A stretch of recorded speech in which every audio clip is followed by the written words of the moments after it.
There is a moment most people never notice. Not the moment cheating happens. Not the message. Not the lie. Not even the first touch. The real moment happens much earlier, quietly, invisibly, inside the mind. It begins when someone who once felt emotionally seen slowly starts feeling psychologically invisible. And here is the uncomfortable truth most people never want to hear. Cheating rarely begins with desire for another person. It begins with the slow disappearance of psychological presence inside an existing relationship. Because attraction does not die suddenly. It erodes. And erosion is silent. People imagine betrayal as a dramatic decision, a conscious choice between loyalty and temptation. But psychology tells a darker story. Most betrayals are not acts of rebellion. They are acts of emotional migration. The person doesn't wake up one morning deciding to destroy love. They slowly drift away from a version of themselves that once felt alive.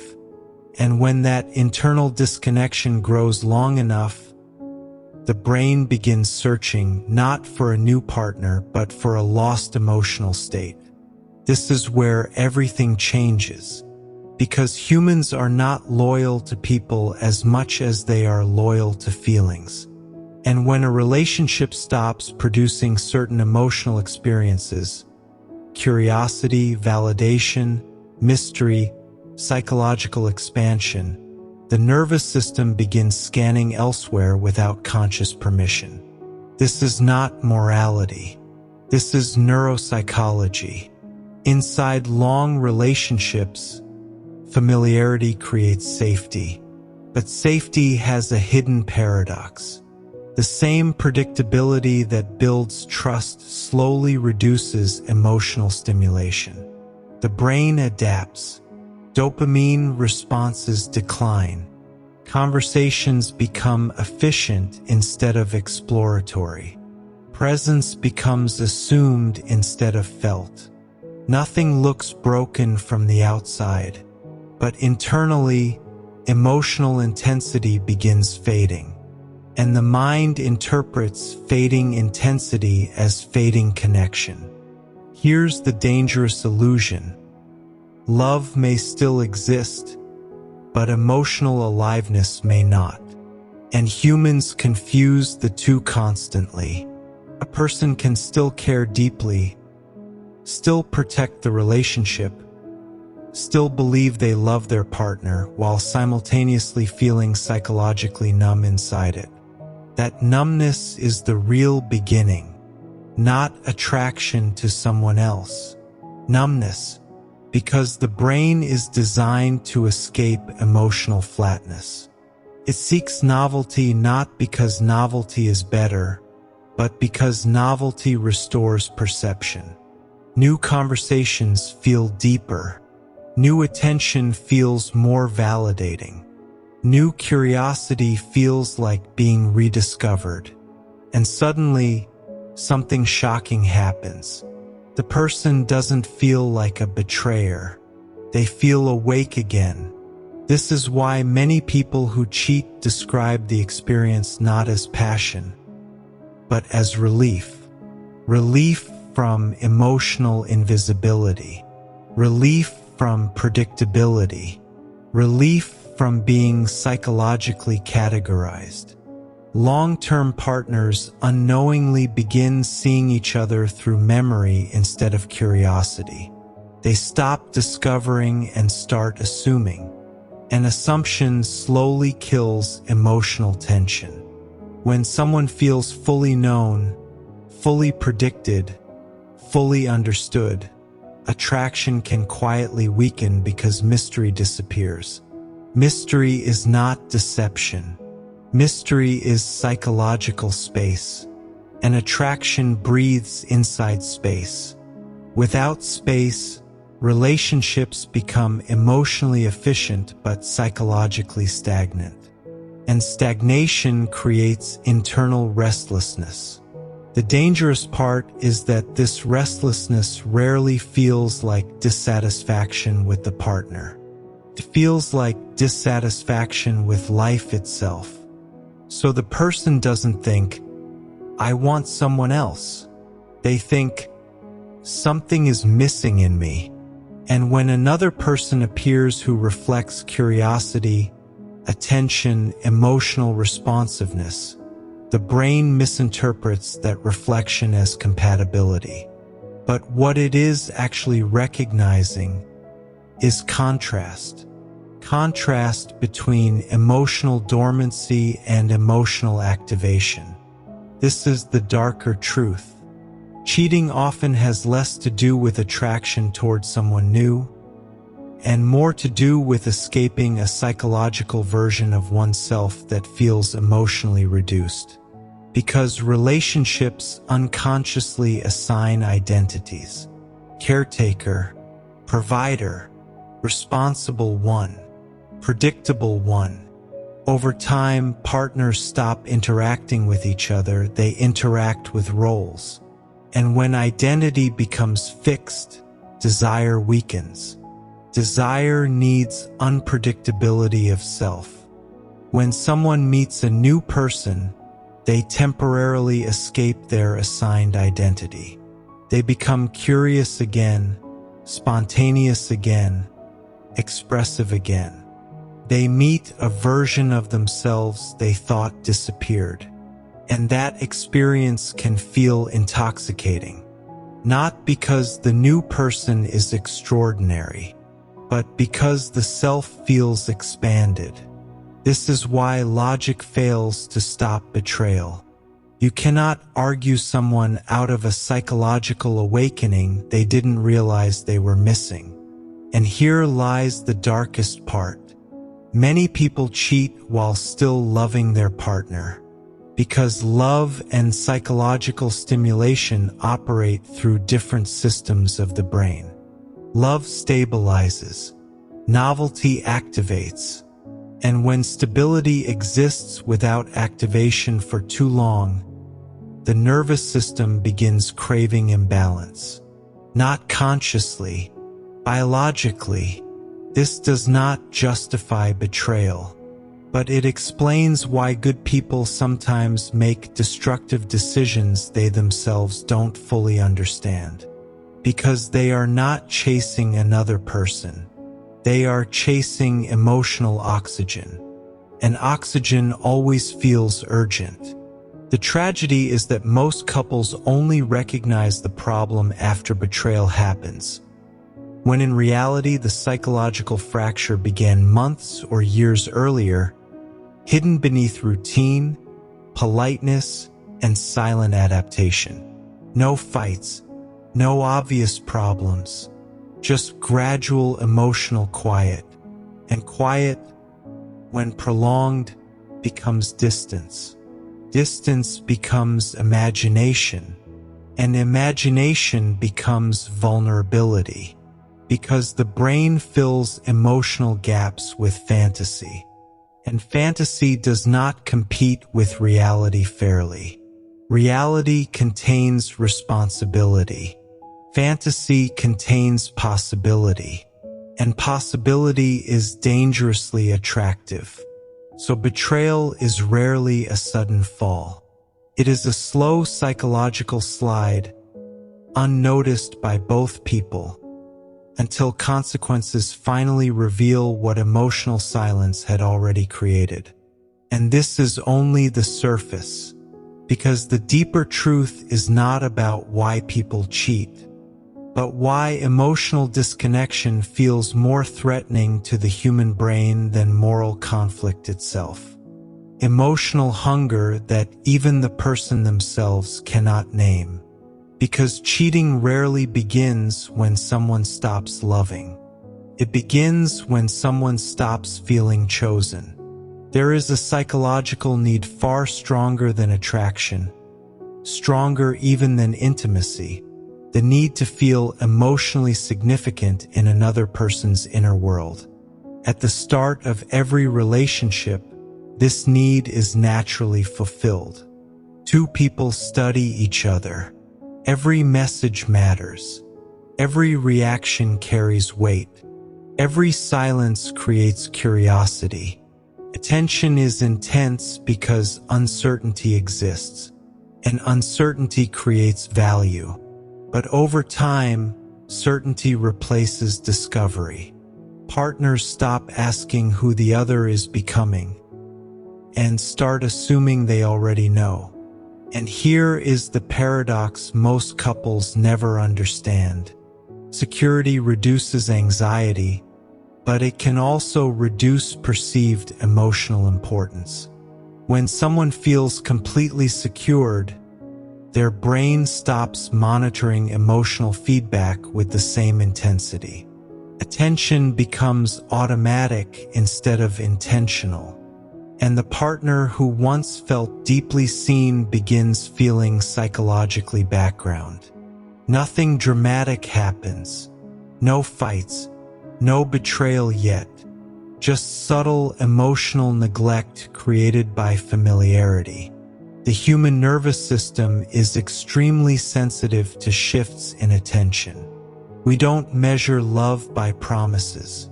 We measure it by responsiveness. Tiny things begin changing. Replies become shorter. Eye contact decreases. Curiosity fades.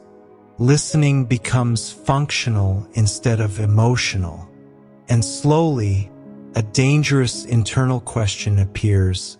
Do I still matter emotionally? Or am I just part of their life structure now? This question is rarely spoken, but it reshapes attraction silently, because attraction is deeply connected to perceived emotional impact. When someone feels they no longer emotionally move their partner, desire begins weakening internally. And here's where psychology becomes darker. Instead of addressing this directly, most people suppress the feeling. They tell themselves, "This is normal. All relationships become calm. I shouldn't expect intensity forever." And logically, they are right. But emotionally, suppression does not remove hunger. It only hides it. The brain begins compensating. It starts noticing small external validations more intensely. A stranger listens carefully. A coworker laughs a little longer. Someone asks deeper questions. These moments feel disproportionately powerful, not because they are romantic, because they restore emotional visibility. The person suddenly feels seen again, alive again, and the brain releases dopamine not for attraction itself, but for recognition. Recognition is addictive, especially after emotional deprivation. Now something subtle happens. The person begins comparing emotional states, not partners. With their long-term partner, they feel predictable. With the new interaction, they feel psychologically expanded. And expansion feels like growth, but often it is only contrast. This is why many betrayals feel confusing even to the person committing them. They don't think, "I want to replace my partner." They think, "I feel more like myself here." That sentence is psychologically explosive, because identity restoration can override moral reasoning temporarily. Humans protect their sense of self instinctively.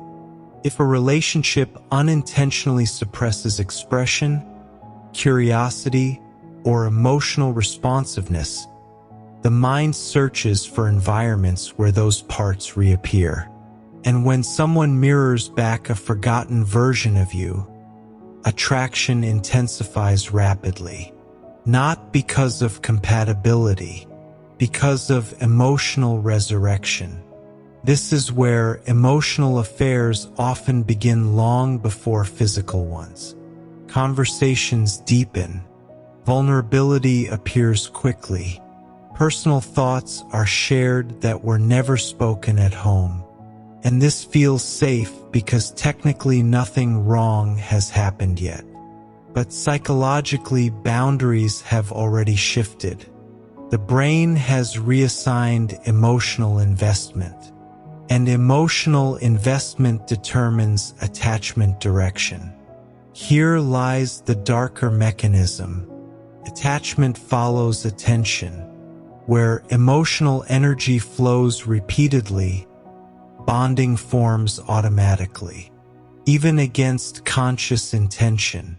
Meanwhile, the original relationship continues functioning normally on the surface. Daily routines continue, but emotional depth has quietly relocated. This creates internal conflict. Guilt appears, but guilt alone rarely stops the process, because guilt operates cognitively, while emotional validation operates neurologically. The nervous system prioritizes emotional relief over ethical clarity in moments of psychological deprivation. And this explains why many people describe cheating as something that just happened. It didn't just happen. It accumulated. Small emotional shifts stacked over time until resistance weakened. But the darkest part is still ahead. Because beneath validation and attention lies something even deeper. Fear of emotional disappearance. Humans fear rejection, but they fear irrelevance even more. Rejection means you mattered enough to be refused. Irrelevance means you stopped being emotionally felt at all. And when someone begins feeling irrelevant inside love, the psyche experiences quiet panic. That panic doesn't look dramatic. It looks like curiosity toward someone new, and curiosity feels harmless until emotional dependency quietly forms.